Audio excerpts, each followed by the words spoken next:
So today we are going to talk about listening to your soul's whisper, right? Because there's many times where we will get that insight, that message, that inspiration, yet we fail to really follow it. We fail to trust it. We fail to listen to it. So, how can we do that? So, everyone, our soul speaks to us, right? And you may say, Colby, how do I know the difference between my soul and my mind?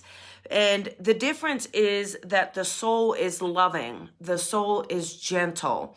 The soul will give a nudge, and it will be this kind of consistent nudge to kind of push you or to kind of say, oh, it should be this way. Follow your heart. Listen to it.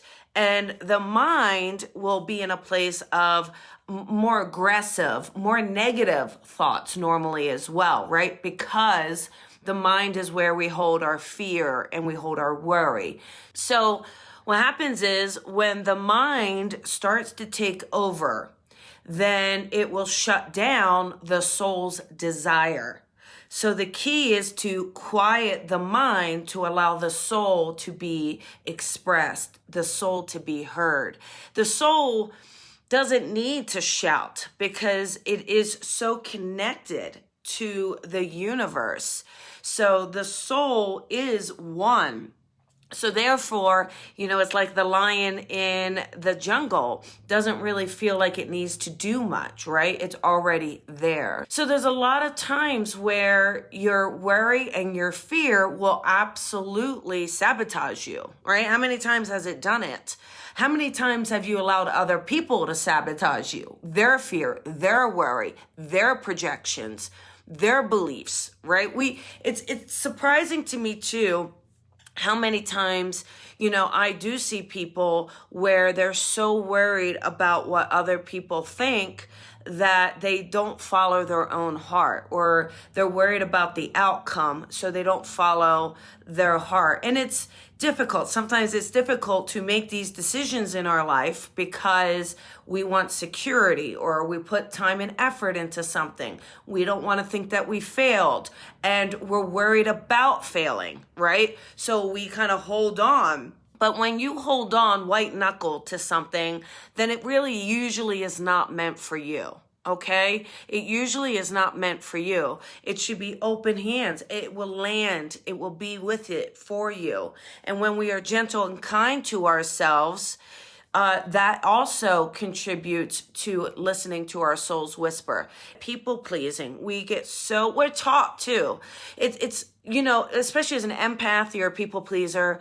But also, we're taught to be nice to people, in which we should be nice to people. Okay, I'm not saying don't be nice, but you don't want to be nice to the detriment of your own well-being and happiness, right? We're not meant to suffer our own experiences for the sake of another. We're really meant to listen to, where is your soul guiding you? Where does your soul lead you? And that could be, are you in the right career? You're supposed to be changing careers. Are you listening to your soul? Are you listening? Are you an artist, but you're afraid that you won't make money, so you don't do it? Or you want to be a healer, yet you're afraid, oh, there's so many, who's going to come to me? And it's kind of really going back to knowing your worth, right? Knowing your worth and knowing if spirit is guiding you in that direction, it's already aligned for you. It's already in place. You just have to implement it. Same thing as your relationships, right? And relationships are tricky. Well, we all know that, right? Relationships can be very tricky. And the thing with relationships is sometimes, we're not meant to have lifelong friends, even though we want them, or lifelong relationships, partnerships, even though we want them. Sometimes they're there for us for a period of time, for us to change. And once we're finished, that soul contract, that cord is cut. And then therefore that relationship moves on and we move on. And that's why different people come into your life at various times. They're also, who is to say that they're not meant there to help just kind of be supportive for that next leg of your journey. However, again, we tend to hold on to things. We tend to hold on to what we have and resist change.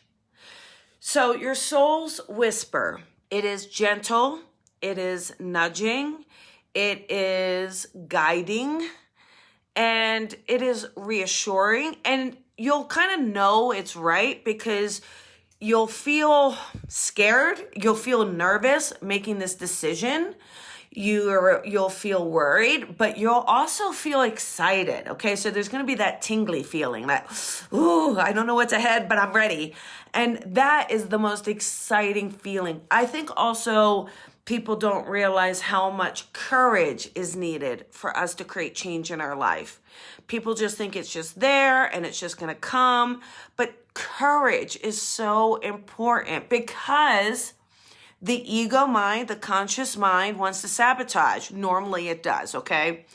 It wants to get in the way. So how do we overcome that? Because you have the soul's whisper coming in, but the ego mind is louder than the soul's whisper. So that's where courage steps in. Courage to move past that ego mind, okay? So see, there you go. When you had tingles, you pushed it away. When we have tingles can be in the fingers, in the goosies, up the back of the neck, within your soul. Listen to the tingles. Can you imagine? Let's just talk about your soul for a minute. Here's your soul, all right? Your soul is like there. It is the essence of every fiber of who you are.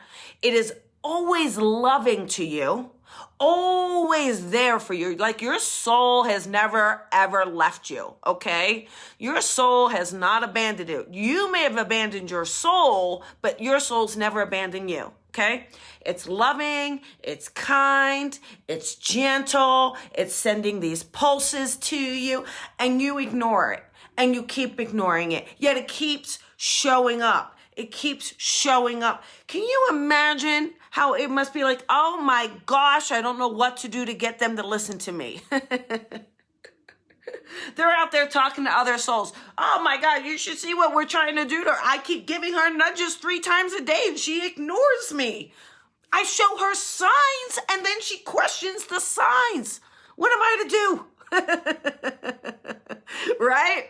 So we can create this change in our lives and follow our true course. Follow where we are meant to go simply by listening to our soul's whisper. Okay? That's it. It's once you start doing it though. All right, so here's the positive side of this. Once you start to kind of get the hang of it, so it is a practice, right? Because you're not used to it. You're used to shoving it down, used to ignoring it, used to letting fear, right?